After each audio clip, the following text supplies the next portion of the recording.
is Dominick Dimola. I'm a videographer in New York, and I mostly film bands. I do some interview work with artists around New York, poets, but mostly musicians. In high school I took a photography class where there was like a dark room, and they got us to like get our hands on the cameras, learn depth of field and the lenses and all those kind of things. So that's like when I first started to actually get into photography. But with video, I always grew up watching movies on TV, and my dad bought a lot of DVDs for me, and I loved the bonus features, watching people how they did the movies and all that. So I really got into that. I'd video here and there, take photos here and there just for fun, but it wasn't until I was in college where I put it as my major that I really took it more seriously. When I graduated college, I bought my camera to do videos with a bunch of my friends that I had, and they all kind of like split off in their own directions, and I was left with my camera. I thought I was going to have these people to have a production company with, but I reached out to a few people here and there, but they weren't as committed as I was trying to be. So for a while I let it slide, and I needed to make money, I needed to do whatever. But I always had that thing that I didn't want to do it by myself, because with video and editing and production, you can only do so much by yourself, because there's sound, there's lighting, there's editing, there's this and that. So I just got to the point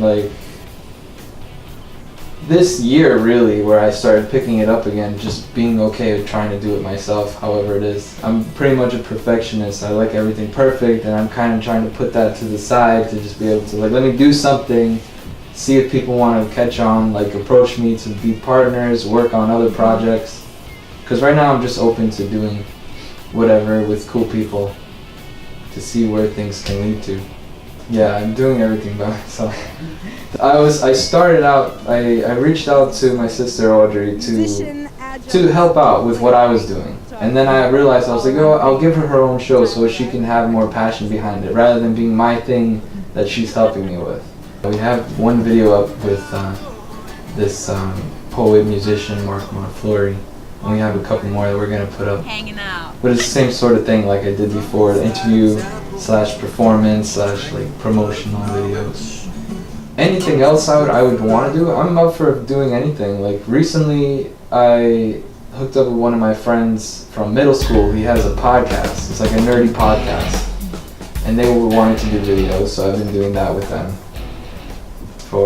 Went to this anime convention, and I was filming for them, interviewing voice actors and directors and things who were there. But yeah, if someone approaches me with something, I'm glad to do it if I can figure it out, and if I can find someone else to come through with another camera, that would even be better. Because it's all time and money, that's the thing with everyone, because people aren't really willing to do things for free. I'm trying to do things for free so I can do something. I'm cheap.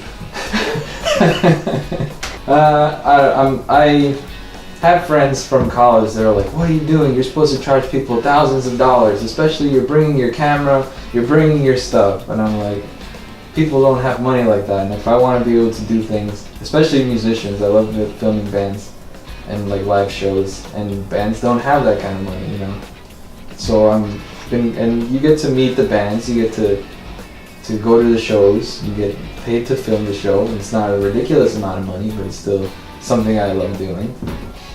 And other videographers, I've met some, and it's very competitive and very you have to fight, I don't know. I'm just really relaxed. I just go film, here you are. What are you doing? Well, I have a part-time job, which is kind of miserable, but it pays some bills that I have. My goal is to be happy. That's my one goal. Just to be content where I am, wherever I am, however I am. Just to still be doing it. To still be happy doing it. Yeah. I'm looking into doing more documentaries, because I really like doing that. Or also I'm reaching out to people to do skits, shorts, maybe 5-10 minute mini pieces. But with that you need a crew. Chill. I don't know. happy? I'm not very competitive. I don't like tooting my own horn or anything like that. Just kind of like trying to collaborate with people and make something cool, make something new. Big inspiration to me is Dave Grohl, who's the lead singer of Foo Fighters. He was in Nirvana. He put out a music documentary recently about this like soundboard and how he's getting all these artists together. And then he just made an HBO show that was also sort of documentary. And in one of the pieces in the interview, like he's saying to people about how like American Idol and all those things are kind of boxing people in. Like they have how the world is supposed to be and how the industry is supposed to be, and people try to box themselves in, and they judge what they're doing, and they don't think it's good enough because they're looking at everything else around them. And he's just saying how just do what you love, like let it come straight out of you, don't overthink it, just do it, like put it out. And if you like it and if you love it at least a little bit, there's probably at least 2 other people in the world, you know. There's someone else out there that'll love the same thing and have the same interests that you do in it. Just so basically, I would just tell people don't judge themselves. Just do what they love and just put it out there, because you can get very in your head and you can judge yourself and judge the things you're doing. But when you have another person who takes interest in it, it gives you motivation to keep doing it. Favorite saying? I have a funny favorite saying. Life's a garden, dig it, and keep on keeping on.